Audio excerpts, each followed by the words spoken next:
पूर्व प्रधानमंत्री अटल बिहारी वाजपेयी का पुण्यतिथि आज तीसरी पुण्यतिथि पर देश कर रहा है नमन। सदैव अटल पर राष्ट्रपति और प्रधानमंत्री नरेंद्र मोदी समेत तमाम नेता पहुंचे हैं, श्रद्धांजलि दिए हैं। तस्वीरें आपके टेलीविजन स्क्रीन पर सीधी तस्वीर हम आपको दिखा रहे हैं। पायो जी मैंने राम रतन धन पायो, पायो जी मैंने राम रतन धन पायो।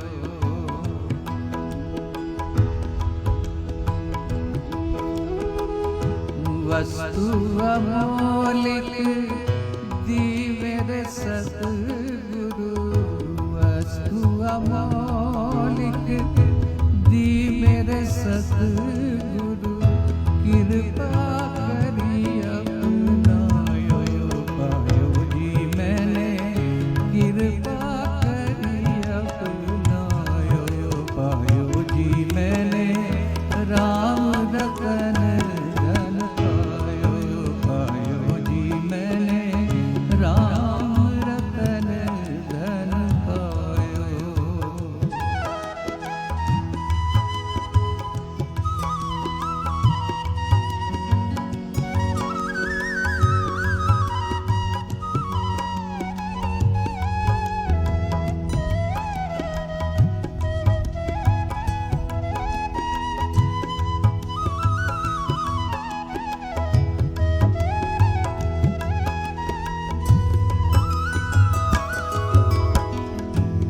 जन्म जन्म की पूंजी पाई, जन्म जन्म की पूंजी पाई, जग में सभी खोवायो, पायो जी मैंने जग में सभी खोवायो, पायो जी मैंने राम रतन धन पायो, पायो जी मैंने राम रतन धन पायो।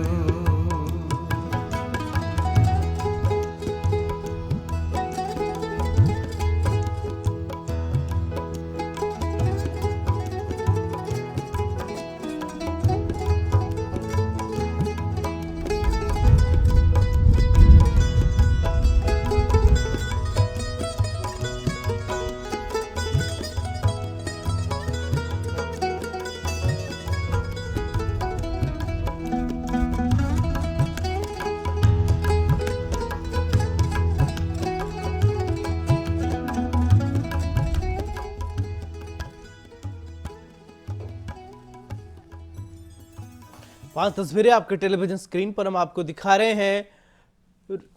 देखिए, अलग अलग तस्वीरें, प्रधानमंत्री नरेंद्र मोदी, राष्ट्रपति और रक्षा मंत्री और साथ ही गृह मंत्री अमित शाह की तस्वीरें। पांच तस्वीरें आपके टेलीविजन स्क्रीन पर हम आपको दिखा रहे हैं। अटल बिहारी वाजपेयी की पुण्यतिथि पर, तीसरी पुण्यतिथि पर पुष्पांजलि अर्पित किया गया।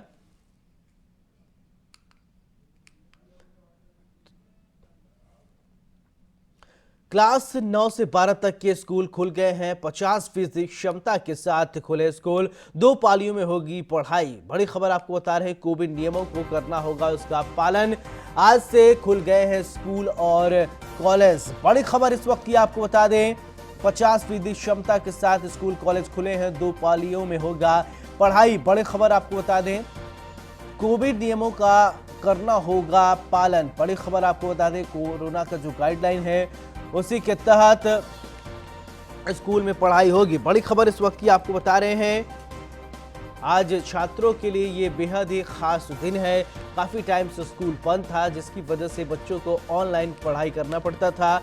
ऑनलाइन पढ़ाई में छोटे बच्चों को भी काफ़ी दिक्कतों का सामना करना पड़ रहा था। अब स्कूल खुलने से बच्चों को राहत ज़रूर मिलेगी और अपने काफ़ी दिनों के बाद अपने अध्यापक से सीधे उनके संपर्क में बैठकर क्लास से पढ़ने का मौका मिलेगा।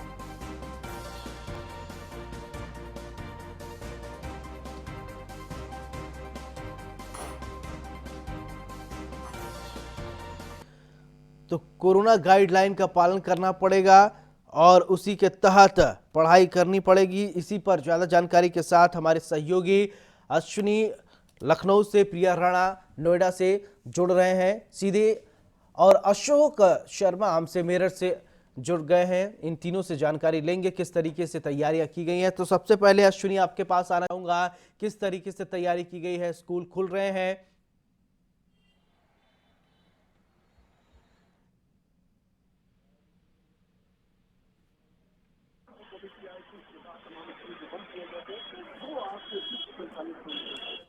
वो आज से फिर से संचालित होंगे। हम एक ऐसे स्कूल के बाहर खड़े हुए हैं बाकायदा, जहां पर जब बच्चा आ रहा है, छात्र आ रहे हैं, तो पहले उनको थर्मल स्कैनिंग की जा रही है, सैनिटाइजर दिया जा रहा है, साथ ही साथ उनका स्वागत बाकायदा टीका लगा के किया जा रहा है। निश्चित तौर पर काफ़ी दिनों बाद एक बार फिर स्कूल खुल रहे हैं। हालांकि इस दौरान स्कूल पे ठीक सामने जो है कोविड हेल्प डेस्क बनाई गई है, जहाँ पर अगर छात्र आता है कोई, तो उसको कोई समस्या होती है तो वहाँ पर वो सूचित कर सकता है। निश्चित तौर पर जिस तरह से काफ़ी दिनों के बाद स्कूल खुल रहे हैं, उनके लिए सरकार ने भी तमाम गाइडलाइन बनाई है। अगर छात्र जो हैं उनको कोई समस्या होती है, या अध्यापक हैं, टीचर हैं, उनको कोई समस्या होती है, तो वो घर जा सकते हैं। इसके अलावा जो स्कूल्स हैं वो 2 पालियों में खुलेंगे। पहली पाली में सुबह 8 से लेकर के 12 तक, वहीं दूसरी जो पाली है उसको आधा घंटा 30 मिनट का गैप दिया जाएगा। इस दौरान जो सैनिटाइजेशन का काम होता है वो किया जाएगा, और दूसरी पाली जो होती है वो 12:30 से लेकर के 4:30 बजे तक चलेगी। निश्चित तौर पर इसके निगरानी के लिए उत्तर प्रदेश में 60 टीमें बनाई गई हैं, जो स्कूलों पर निगरानी अपनी निगाह रखेंगी, जांच करेंगी कि जो कोविड प्रोटोकॉल है उसका पालन किया जा रहा है, कोविड नियम जो सरकार की ओर गाइडलाइन दी गई उसका पालन किया जा रहा है, अक्षरशः पालन हो रहा है कि नहीं। इसके अलावा स्कूल्स की भी जिम्मेदारी तय की गई है कि अगर कोई समस्या होती, तत्काल जो छात्र होता है उसको घर भेजा जाए। अगर बुखार या फीवर ऐसी कोई समस्या लगती है, तत्काल उसको घर के लिए भेजा जाए। जी ठीक। अतुल, आपके पास आना चाहूंगा। मेरठ की अगर बात किया जाए तो किस तरीके से वहां तैयारियां की गई हैं बच्चों के, क्योंकि आने का सिलसिला जैसे ही शुरू होगा, कोविड प्रोटोकॉल को देखते हुए किस तरीके से तैयारियां की गई, क्योंकि काफी वक्त बाद स्कूल खुल रहे हैं? बात है तो इस समय हम आरके इंटर कॉलेज में, गर्ल्स इंटर कॉलेज है, उसमें मौजूद है। और यहाँ की सबसे बड़ी बात देखने को मिली है कि गेट के अंदर आते ही पहले तो बच्चों के लिए सैनिटाइजर किया जा रहा है और टेम्परेचर चेक किया जा रहा है। उसके बाद में जो क्लास में बैठने की क्षमता है वो 50% है। आपको दिखाना चाहूंगा किस तरह से यहाँ पर क्लास में बच्चे बैठे हुए, आप आम तौर पर देख सकते हैं, आराम से देख सकते हैं कि किस तरह से बच्चों के लिए जो व्यवस्थाएं की गई है। यहाँ पर आम तौर पर, साफ तौर पर देख सकते हैं कि जो बच्चे हैं किस तरह से बैठे हुए। और सबसे बड़ी बात यह है कि जो बच्चे हैं उनके लिए उचित दूरी, मास्क अनिवार्य है, सैनिटाइजर अनिवार्य है। क्लास के अंदर आने से पहले ही सारी व्यवस्थाएं की गई है। सबसे बड़ी बात देखने को ये मिल रही है, साफ अध्यापकों का कहना है कि पहले ही बच्चों को बता दिया गया है किस क्लास में बैठना है और कितने बच्चे किस क्लास में बैठेंगे, क्योंकि यहाँ पर 2 पारियों में क्लास चलेंगी। सुबह 8 बजे से 12 बजे तक, 12 से 12:30 लंच रहेगा, और उसके बाद में 4 बजे तक यहाँ 2 पारियों में जो क्लास को डिवाइडेशन किया। उसके साथ में सबसे बड़ी बात देखने को मिलेगी, जो बच्चे हैं वो आकर के अपनी क्लास में किस तरह से बैठ रहे हैं और चेहरे पर कितनी खुशी देखने को मिल रही है। क्योंकि लगातार कोरोना के चलते बच्चों की पढ़ाई के साथ साथ सबसे बड़ी बात देखने को मिल रही है कि बच्चे घर में बैठकर बोर हो रहे थे। आज स्कूल खुले हैं तो बच्चों के चेहरे भी खिलते हुए नजर आ रहे हैं। साथ ही अध्यापकों का साफ कहना है कि काफी समय से बच्चे हमारे बीच में नहीं पहुंच पाए थे, और जिसके चलते कहीं ना कहीं अध्यापकों को भी उस चीज का दुख हो रहा था कि हमारे बच्चे हमारे बीच में नहीं है। ऑनलाइन क्लासेस के जरिए जो शिक्षा मिलती है उससे बच्चे भी नाखुश नजर आते हैं, लेकिन स्कूल खुलने के बाद जो खुशी देखने को मिल रही है, आप आमतौर पर मैं दिखाना चाहूंगा किस तरह से एक दूसरे से बच्चे मिलते हुए, खुश हंसते हुए नजर आ रहे हैं। क्योंकि यहाँ स्कूल खोले गए हैं और स्कूल खोले जाने के बाद कहीं ना कहीं छात्रों के अंदर जो खुशी देखने को मिल रही है वो अपने आप में एक बहुत ही महत्वपूर्ण रहती है। क्योंकि घर के अंदर से बैठ करके ना दोस्तों से मिला जा सकता है, ना बात हो सकती है। देखिए किस तरह से बच्चों के चेहरे खिलते हुए नजर आ रहे हैं। एक क्लास के अंदर हम मौजूद हैं, इनसे भी बात करेंगे बच्चों से कि जिस तरह से स्कूल खुले हैं इनको कैसा महसूस हो रहा है। क्या नाम है आपका? मुस्कान, देखिए काफी समय बाद, कोरोना के बाद में स्कूल खुले हैं, कैसा महसूस कर रहे हैं? घर से पढ़ाई को लेकर के ऑनलाइन बोर भी हो जाते हैं, तो आज स्कूल खुला है, क्या कहना चाहेंगे? स्कूल में अलग पढ़ाई हो जाती है अच्छी, वहाँ पे पढ़ा नहीं जाता, ठीक, ऑनलाइन समझ में नहीं आता। आपका ठीक है, ऑनलाइन पढ़ाई कर रहे थे बच्चे, काफी दिनों बाद स्कूल से आए। प्रिया राणा नोएडा से जुड़ी हुई हैं। प्रिया, आपसे जानना चाहेंगे कि नोएडा की अगर बात करें तो किस तरीके से तैयारियां की गई हैं? बच्चे अब स्कूल में आने का सिलसिला शुरू हो गया है, कोविड प्रोटोकॉल की अगर बात किया जाए, उसके तहत किस तरीके से पढ़ाई किया जाएगा? शिक्षकों से बातचीत हुई क्या कुछ? हाँ, देखिए यहाँ पर स्कूल 12th क्लास तक, लेकिन कुछ पेरेंट्स ऐसे भी हैं, कुछ अभिभावक जो लगातार ये बोल रहे हैं कि तीसरी वेव आने की तैयारी है तो अपने बच्चों को भेजना वो स्कूल में पसंद नहीं कर रहे हैं। कुछ अभिभावक हैं जो लगातार बोल रहे हैं कि बच्चे जो हैं ऑनलाइन ही अभी पढ़ाई करेंगे, जैसे जैसे बच्चों की तादाद स्कूल में बढ़ेगी तभी माँ बाप अपने बच्चों को स्कूल में भेजेंगे। वहीं स्कूल प्रशासन की तरफ से यहाँ पर पूरे इंतजाम किए गए हैं। कल पूरे स्कूल को सैनिटाइज कराया गया था। वहीं अगर हम बात अध्यापकों की करें या किसी कर्मचारी की करें, तो कोई भी कर्मचारी अगर यहाँ पर आता है तो प्रॉपर सैनिटाइजेशन किया जाता है, उसका टेम्परेचर चेक किया जाता है, तभी उसे स्कूल के अंदर जाने की अनुमति मिलती है। वहीं अगर हम क्लासेस की बात करें तो क्लासेस में सिर्फ 50% ही बच्चे बैठ पाएंगे। जी। एक बेंच के दूसरे बेंच में गैप रखा गया है ताकि बच्चों में सोशल डिस्टेंसिंग भी मेंटेन रहे।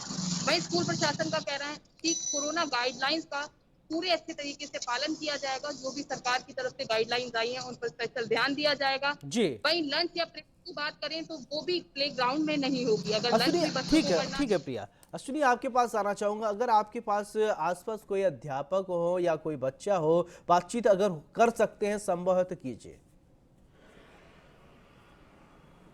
निश्चित तौर पर ठीक पीछे स्कूल है और यहाँ पर जो छात्र हैं वो आ रहे हैं। तमाम स्कूल्स के जो वॉलंटियर्स हैं, तमाम जो यहाँ के कर्मचारी हैं वो मौजूद हैं। सर, किस तरह की यहाँ पे व्यवस्थाएं की गई हैं? सर, यहाँ पे बच्चों के लिए पूरा गवर्नमेंट रूल फॉलो किए जा रहे हैं। सोशल डिस्टेंसिंग भी मेंटेन हो रही है हमारे यहाँ, और एक कोविड डेस्क हेल्प भी बनाई गई है। अगर किसी को कुछ प्रॉब्लम होती है तो वहाँ जाके इन्फॉर्मेशन, या जो भी पेरेंट्स आते हैं तो उनकी पूरी इन्फॉर्मेशन हमारे कोविड डेस्क पे मेंटेन रहती है। अंदर बैठने की व्यवस्था कैसे की गई है? अंदर हमारे यहाँ 2 शिफ्टों में चल रहा है सर, और जिसमें जैसे मान लिया क्लास में 20 बच्चे हैं तो 10 बच्चे मॉर्निंग शिफ्ट में, 10 बच्चे आफ्टरनून शिफ्ट में। निश्चित तौर पर जिस तरह से पूरी गाइडलाइन गवर्नमेंट की तरफ से बनाई गई है उसका पूरा फॉलो किया जा रहा है कि 2 शिफ्ट्स में स्कूल खुलेंगे। पहली जो मॉर्निंग रहेगी, फिर दूसरी जो दोपहर से शिफ्ट लगेगी। एक साथ पूरा बच्चे साथ में नहीं बुलाए जा रहे हैं, ना ही एक साथ उनकी छुट्टी की जाएगी। जो हेल्प डेस्क है वहाँ बाकायदा पूरा स्टाफ बैठा, एक कर्मचारी बैठाला जाएगा जो पूरी अगर समस्या होती है तो तत्काल उसको हेल्प डेस्क पर सूचित किया जाएगा। उसके बाद जो आगे की कार्रवाई होगी वो की जाएगी। क्योंकि गवर्नमेंट भी नहीं चाहती कि जिस तरह से पहली लहर का दूसरी लहर आई थी, कहीं ना कहीं उससे प्रभावित बच्चे हुए थे। और सबसे बड़ी समस्या है कि अभी तक जो 18 साल से नीचे के बच्चे हैं उनके लिए जो टीका है उसका वो नहीं बना है, ना ही उनको लगा है। तो ऐसे में जिम्मेदारी स्कूल प्रशासन की ज़्यादा है, गवर्नमेंट की ज़्यादा है कि किस तरह की कोई बात ना हो, ना अनहोनी है। क्योंकि भविष्य का भी सवाल है, पढ़ाई का सवाल है, दोनों चीज़ें लेकर के गवर्नमेंट को चलना है। पढ़ाई भी करानी है, उन बच्चों का भविष्य भी देखना है, साथ ही साथ कोविड है जो उससे भी बचाव करना है। हालांकि तमाम व्यवस्थाएं की गई हैं। किस तरह से स्कूल फॉलो करते हैं इसके लिए निगरानी समिति एक तरीके से बनाई गई, 60 लोग उसमें रहेंगे। जी बिल्कुल। अतुल, आपसे ये जानना चाहूंगा कि कहा जा रहा है कि 2 पालियों में स्कूल चलेंगे। ठीक है, बच्चे तो 2 पालियों में आएंगे। शिक्षकों की अगर बात करें तो क्या शिक्षक वही रहेंगे जो पहले पाली में है, या दूसरी पाली के लिए शिक्षक अलग हो गए? देखिए, शिक्षकों के लिए यह है कि सुबह 8 बजे से 4 बजे तक उनकी ड्यूटी रहती है, उसी हिसाब से यहाँ पर क्लास चलेंगी। लेकिन बच्चों के लिए राहत की बात है कि 2 पारियों में क्लास चलेंगी। सबसे बड़ी बात देखने को मिलती है कि पहले सुबह 8 बजे से शाम 2 बजे तक स्कूल चला करते थे, लेकिन आज के समय में सुबह 8 बजे से 12 बजे तक पहली पारी होगी, दूसरी पारी 12:30 बजे से 4 बजे तक होगी। शिक्षक वही रहेंगे, ना कोई शिक्षक में बदलाव होगा। लेकिन सबसे बड़ी बात देखने को मिलेगी, जो बच्चों के अंदर खुशी है इस समय, वो सबसे बड़ी देखने को मिल रही है। मैं दोबारा आपको क्लास दिखाना चाहूंगा किस तरह से बच्चे यहाँ पर बैठे हुए हैं, एक अनुशासन के रूप में बैठे हुए हैं। और सबसे बड़ी बात देखने को मिल रही है कि यहाँ जो बच्चे हैं बहुत खुश नजर आ रहे हैं।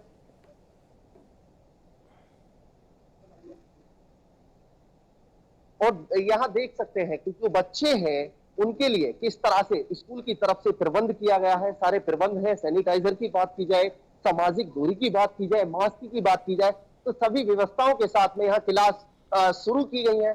आप आराम से देख सकते हैं। मैं दोबारा तस्वीरों में दिखाऊंगा, जो बच्चे हैं उनसे भी बात करेंगे कितना अच्छा महसूस कर रहे हैं आज स्कूल आने के बाद में।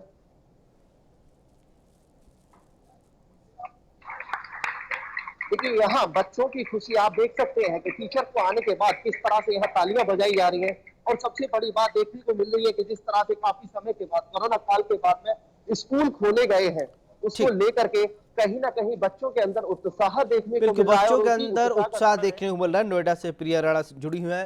प्रिया, आपसे ये जानना चाहेंगे कि बच्चों का आने का सिलसिला लगातार शुरू हो गया है। क्या कुछ बच्चों से आपकी बातचीत हुई? ऑनलाइन क्लास जब वो कर रहे थे, पढ़ रहे थे, क्या दिक्कतों का सामना करना पड़ा था? क्योंकि बच्चों ने ऑफलाइन भी क्लास में पढ़ाई किया, यानी क्लास में बैठ के पढ़ाई किए, और ऑनलाइन यानी डिजिटल माध्यम से जब पढ़ाई किए, तो इन दोनों में क्या अंतर आया? क्या बच्चों ने अपना एक्सपीरियंस साझा? अगर कोई बच्चे हो तो बातचीत अगर संभव है तो कीजिए।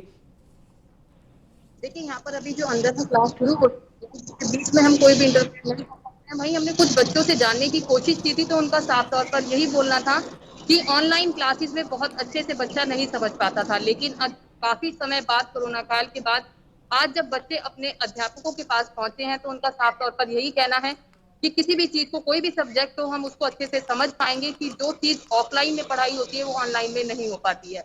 वहीं कुछ अभी अगर हम बात करें 10th 12th के रिजल्ट की, जो रिजल्ट आया था उसमें बच्चों ने साफ तौर पर यही कहा था कि उन्होंने जो अपनी क्लासेस रूटीन की होती थी उन्हें खो दिया। बच्चों का रिजल्ट भले ही अच्छा आया हो, लेकिन बच्चे जो थे क्लास से वंचित चल रहे थे, तो कहीं ना कहीं बच्चों के मन में उसका दुख भी था। लेकिन आज जब जी। क्लासेस शुरू हुई तो बच्चों में खुशी एक नजर आ रही, क्योंकि काफी लंबे समय के बाद बच्चे यहाँ पर पहुंचे हैं और अपनी क्लासेस ले रहे हैं। बच्चों में वहीं अगर हम खुशी बात की करें- लहर देखने को मिल रही है। काफी दिनों बाद बच्चे स्कूल में आए हैं। आप तीनों को बहुत बहुत शुक्रिया, आपने ग्राउंड जीरो से जाकर जानकारी दी। तो बच्चे अब स्कूल में आ गए हैं। पहले बच्चे ऑनलाइन क्लास अटेंड कर रहे थे, अब बच्चे क्लास में होंगे। टीचर और बच्चे एक दूसरे के सामने होंगे और पढ़ने में अब थोड़ा बच्चों को ज़्यादा मजा आए, क्योंकि कुछ बच्चों का ये भी शिकायत था कि ऑनलाइन वो उतनी बेहतर तरीके से नहीं समझ पाते जितनी बेहतर तरीके से वो क्लास में बैठकर पढ़ाई कर पाते। ब्रेक के बाद आप सभी का बहुत बहुत स्वागत है। बढ़ते खबरों में आगे, सपा अध्यक्ष अखिलेश यादव ने देश के नाम एक चिट्ठी जारी की है, चुनावी नारा और संकल्प जाहिर किया है। और का अखिलेश यादव ने पत्र में लिखा है कि अनुशासन से शासन की बात कही गई, बड़ों का आशीर्वाद और युवाओं के साथ की अवधारणा है। मुलाकात, मेल मिलाप और जनसेवा का सूत्र, सबको एक साथ जोड़ने का आह्वान किया, सबको एक साथ जोड़ने का नारा दिया। सब आए, सबको स्थान, सबको सम्मान।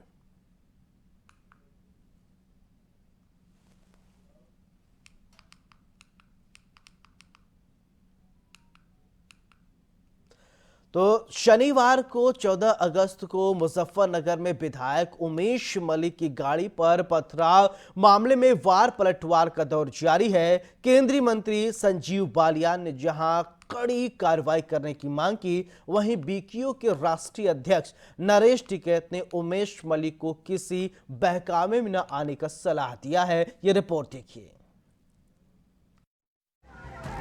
मुजफ्फरनगर के सिसोली में हुई घटना को लेकर विवाद बढ़ता ही जा रहा है। केंद्रीय मंत्री संजीव बालियान ने इस मामले में कड़ी कार्रवाई की मांग की है। संजीव बालियान का कहना है कि वो इसी इलाके के हैं, उन्हें कमजोर न समझा जाए। कप्तान साहब को कह दिया, आज भी मन तो था कि वहीं जाने के लिए लिखा था, ऊपर से आदेश आया कि नहीं आप आज ना जाओ, नहीं पूरा मन था, फिर जाएंगे। और किसी एक आदमी के कहने से भाजपा यहाँ ना आओ, गाँव में ना आओ, कुछ नहीं होता भाई। और ना इतने बुद्धि हम छोटे भाई, क्यों दिक्कत मान रहा है, इतने बुद्धि नहीं। ये तो संवैधानिक मजबूरी सी हो रही, नहीं कोई भी नहीं बोल रहा था यार, कैसी बात कर रहा, हम अब तो यही निकले। कौन बोल रहा है? और फिर यही नहीं रहेंगे, वही खून है, वही इलाका छोड़कर नहीं जाने कहीं भी। वहीं इस मामले में बयानबाजी का दौर जारी है। भारतीय किसान यूनियन के राष्ट्रीय अध्यक्ष नरेश टिकैत ने विधायक उमेश मलिक को कहा कि किसी बहकावे में न आए। अगर बालियान खाप ने घोषणा कर दी, गांव में स्थिति खराब हो जाएगी। अगर हमने यहाँ घोषणा कर दी, बगल की तो बात बोल की है, गांव तो सब अपने हैं। अगर बालियान खाप में घुस जा, हमने घोषणा कर दी, अगर बालियान खाप में घुस जा तो इसके साथ कुछ भी हो सके।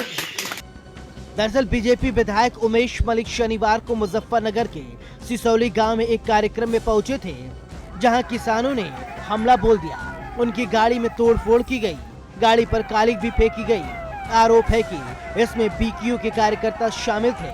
बहरहाल इस मामले में केंद्रीय मंत्री संजीव बालियान और बीकेयू के राष्ट्रीय अध्यक्ष नरेश टिकैत के बीच वार पलटवार का दौर जारी है।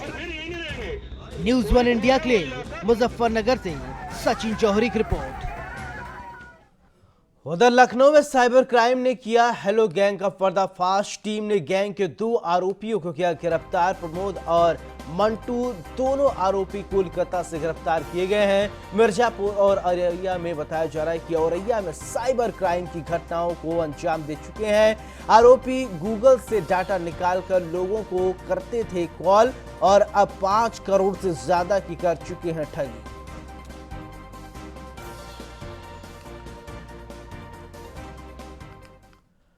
उधर बागपत में जैन समाज के तीर्थयात्रियों की बस पर असामाजिक तत्वों ने हमला कर दिया। मामला खेखड़ा बड़ा गांव का बताया जा रहा है, जहां गाजियाबाद से आए जैन समाज के लोगों की बसों पर विशेष समुदाय के कुछ लोगों ने पथराव करते हुए मारपीट कर दिया। दरअसल जैन समाज के एक धार्मिक स्थल पर गाजियाबाद के कुछ जैन समाज के तीर्थ यात्री दर्शन करने के लिए आए थे और इस दौरान वहां एक भंडारे का आयोजन किया जा रहा था, जिसमें जैन शिकंजी के नाम से स्टॉल लगाया गया था, लेकिन उसी के नीचे बिरयानी भी लिखा हुआ था, जिसका जैन समाज के लोगों ने विरोध किया, जिसको लेकर विशेष समुदाय के लोगों के साथ उनके साथ बहस हो गई और विवाद इतना बढ़ा कि विशेष समुदाय के कुछ लोगों ने जैन तीर्थ यात्रियों के बसों पर पथराव कर दिया, उनके साथ मारपीट की। वहीं इस घटना के बाद से क्षेत्र में तनावपूर्ण माहौल बना हुआ है, जिसके चलते भारी पुलिस बल तैनात कर दिया गया है। वहीं एसपी ने मामले की जांच के आदेश दिए हैं। आज शाम को खेखड़ा थाना क्षेत्र के बड़ा गांव नाम के गांव में जैन शिकंजी नाम के ठेले को लेकर विवाद हो गया। पुलिस तत्काल मौके पर पहुंची। घटनास्थल का निरीक्षण मेरे द्वारा तथा अन्य अधिकारियों द्वारा कर लिया गया है। तहरीर प्राप्त कर आवश्यक वैधानिक कार्रवाई की जा रही है। आज शाम को खेखड़ा थाना क्षेत्र के बड़ा गांव नाम के गांव में जैन शिकंजी नाम के ठेले को लेकर विवाद हो गया। पुलिस तत्काल मौके पर पहुंची। घटनास्थल का निरीक्षण मेरे द्वारा तथा अन्य अधिकारियों द्वारा कर लिया गया है। तहरीर प्राप्त कर आवश्यक वैधानिक कार्रवाई की जा रही है। आज शाम को खेखड़ा इसी खबर पर ज्यादा जानकारी के साथ हमारे सहयोगी विकास शर्मा हमसे जुड़ रहे हैं। विकास, क्या है पूरा मामला? जी मैं आपको बता दूं, ये जनपद बागपत के खेखड़ा थाना क्षेत्र बड़े गांव का मामला है। बताया जाता है कि जो बड़े गांव का जो गांव है, वहाँ पे जैन तीर्थ का एक मंदिर है, जिसे लगातार वहाँ पर मेला भरा जाता है। कल भी वहाँ पर मेला भरा हुआ था और वहाँ पर जो आसपास के जिले के लोग आए हुए थे, तो गाजियाबाद से भी एक बस आई हुई थी और जिसको देखा जाए तो वहाँ पर ही किसी एक युवक ने एक शिकंजी लगा रखी थी, जिसमें बोर्ड पर बिरयानी लिखी हुई थी। इसी को लेकर वहाँ पर विवाद हुआ। विवाद होते ही असामाजिक तत्व ने जैन समाज के जो लोग तीर्थ यात्रा पर आए थे, उन पर पथराव किया, जिनमें कम से कम 5 से 6 लोग घायल हो गए थे। घायल होने के बाद जब मामला तूल पकड़ने लगा और सामना जो 2 समुदाय का मामला सामने आ गया, तो वहां पर भारी फोर्स लगा दी। एसपी भी मौके पर पहुंचे हैं और देखिए वहां पर इसका तनावपूर्ण स्थिति बनी हुई थी। लगातार इस मामले की जांच के आदेश दे दिए गए हैं। जी चलिए विकास, तमाम जानकारी के लिए आपका बहुत बहुत शुक्रिया। इस बुलेटिन में मेरे साथ फिलहाल इतना ही। आप देखते रहिए न्यूज़ 1 इंडिया। नमस्कार।